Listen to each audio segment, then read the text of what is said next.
Ruotsi on niin kaukana. Suomi saa mitalin tänään, mutta mikä on väri? Tuleeko kultaakin? Siitäkin vielä taistellaan todella rajusti.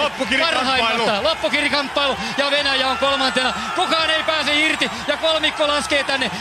400 metriä matkaa maaliin.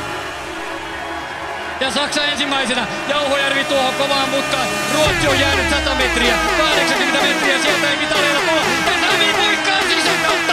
On päästäviä. Pääsee ensimmäiseksi. Ja sitten Saksa kaatuu.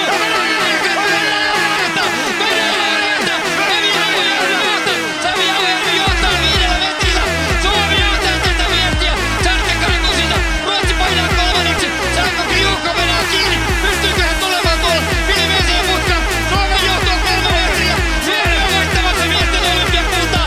Kun Sami Jauhojärvi työntää tällä tyydellä. Voi riivin päivä! Voi riivin päivä!